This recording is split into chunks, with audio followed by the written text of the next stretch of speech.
Eh bien, bonjour à toutes et à tous. Aujourd'hui, une nouvelle vidéo sur le modélisme et un petit peu aussi sur mon bureau.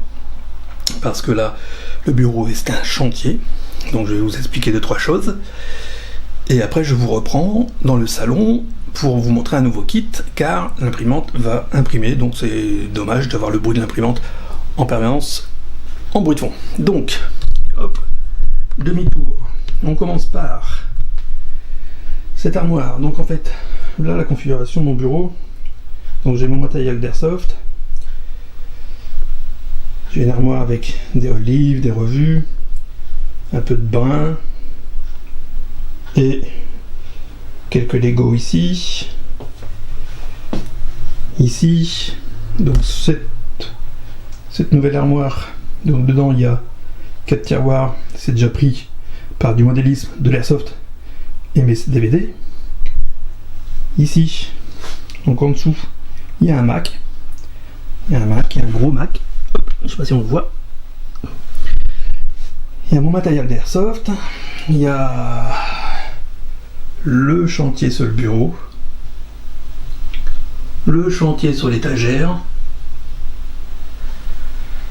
Le chantier ici sur le côté. Voilà. Et encore ici, j'ai encore du matériel d'airsoft. Ça, c'est ce dont je vais vous parler après. Ça va remonter. Ça, c'est ce dont je vais vous parler un jour. C'est ça. C'est une maquette bois. Et c'est une galère. Donc ça, je ferai une vidéo spécifiquement quand j'aurai fini ce petit bateau. Qui va me prendre quand même une plombe à faire. Donc voilà, donc dans l'idée c'est ici et là, rajouter des étagères comme celle-ci. L'ennui c'est que ça je les ai trouvés à Ikea et donc j'aimerais retrouver les mêmes à Ikea histoire d'avoir quelque chose d'harmonieux sur tout l'ensemble. Cette étagère, ce meuble, normalement on devrait plus ou moins arriver ici ou là. Je ne sais pas encore. Tout le matériel d'airsoft, mon sac, mon gilet, en dessous il y a une caisse. Ça devrait partir dans une autre pièce. Il faut que je débarrasse une pièce pour pouvoir emmagasiner ici. Et c'est de réoptimiser tout ça par rapport aux étagères. Donc les Lego iraient sur les étagères, ce qui me permettrait ici d'exposer un peu les autres maquettes que j'ai en cours. Donc en cours j'ai ce sous-marin qui est là.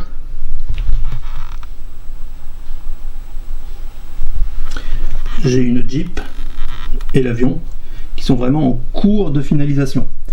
Et ici en fait j'ai vraiment tout le brin où je travaille. En fait je travaille sur cette zone. Tout le reste, vous voyez, c'est vraiment du brin. Donc j'aimerais optimiser un maximum ici pour dire d'avoir vraiment une belle zone de travail.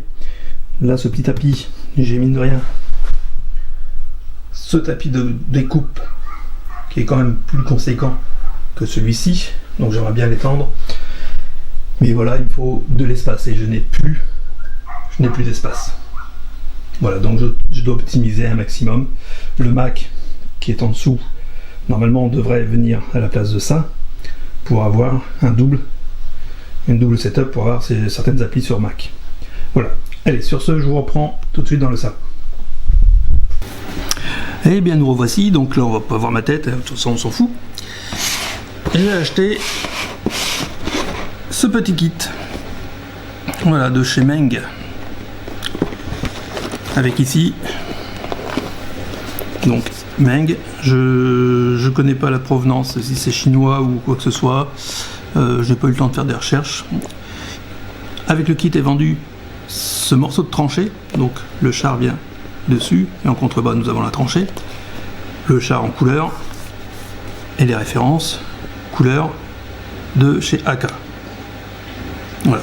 Donc à savoir que j'ai acheté le même jour un autre kit Meng, qui est en fait un kit pour enfants d'un B17, et donc j'ai pas fait de vidéo dessus, j'ai mis sur le blog ce que ça donne. Donc je mettrai le lien du blog. Et à savoir que bon, c'est point de vue finalisation, point de vue détail, c'est pas mal.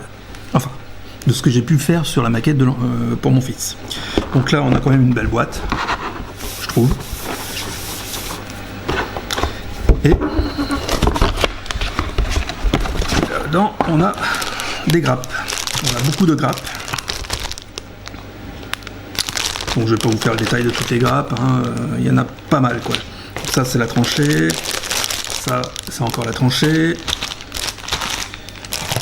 Et là on attaque le char.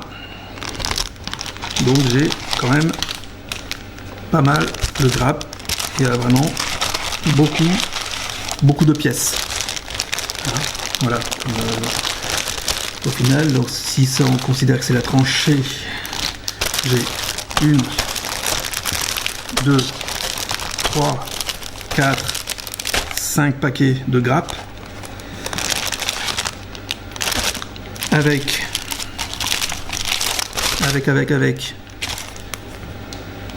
petit élément de photo découpe,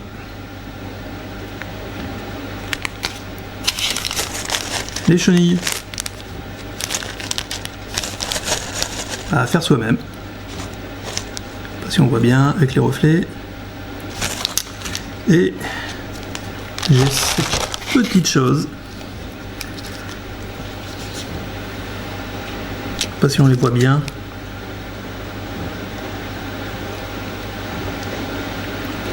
dedans il y a un ressort, il y a des rivets, enfin des sortes de tiges, et il y a 2 ressorts.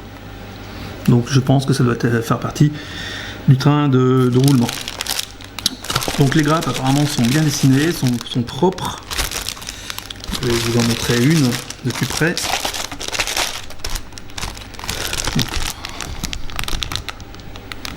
Ça c'est l'intérieur.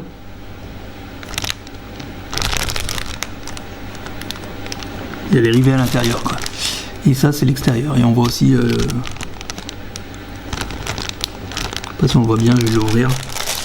Donc dans l'idée en fait, c'est de ranger le bureau pour pouvoir faire ce kit, mais correctement quoi. Bon, écoutez, je galère à l'ouvrir, on essaiera plus tard. De toute façon, je ferai des photos que je posterai sur le forum. Ce qui m'a surtout impressionné dans ce kit, donc le char il va pas être grand, hein, il va être à peu près de cette taille là, mais c'est surtout ce qui m'a impressionné dans ce kit, je disais donc. Alors si vous entendez un bruit de fond, c'est le lave-vaisselle. C'est ceci. Alors là j'ai limite halluciné quand j'ai ouvert la boîte, j'ai vu la doc. Ça c'est la documentation. C'est le plan, c'est les modèles, voilà. C'est en couleur. C'est d'excellente qualité. Franchement, on est sur du beau papier, du papier épais,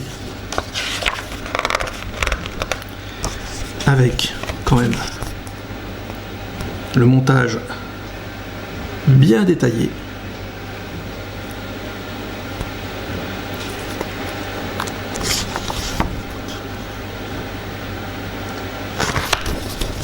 En début,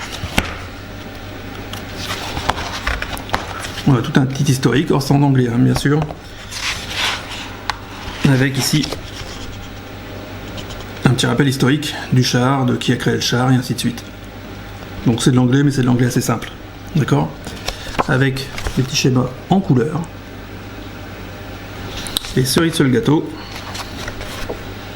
les modèles de couleurs en couleur et non plus en noir et blanc, en nuance de gris.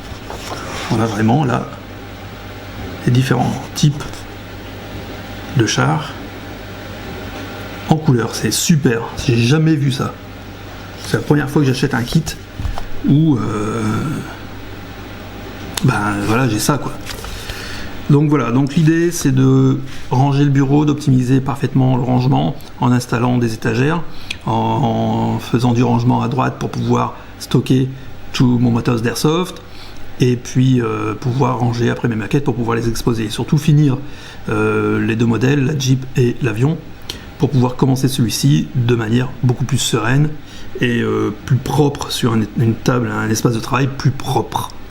Voilà. Donc c'était le French FT 17 de chez Meng.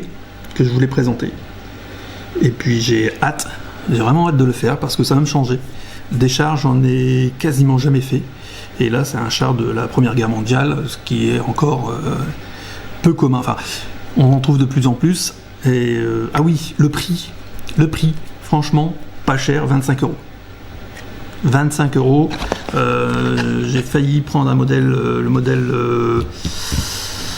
je ne sais plus, j'ai oublié le nom, je mettrai le commentaire dans la vidéo. Je mettrai le nom de la vidéo qui coûtait quand même 65 €. Bon, par contre c'était un full détail avec détail intérieur et ainsi de suite. Et c'est le char anglais, je crois. Oui, c'est le char anglais. Donc je dis pas qu'un jour je vais peut-être le faire aussi, peut-être me l'acheter, mais 60 € là pour l'instant, je ne peux pas. 25 € c'était déjà bien. Et voilà. Sur ce, je vous dis à bientôt. Portez-vous bien. Allez, tchuss.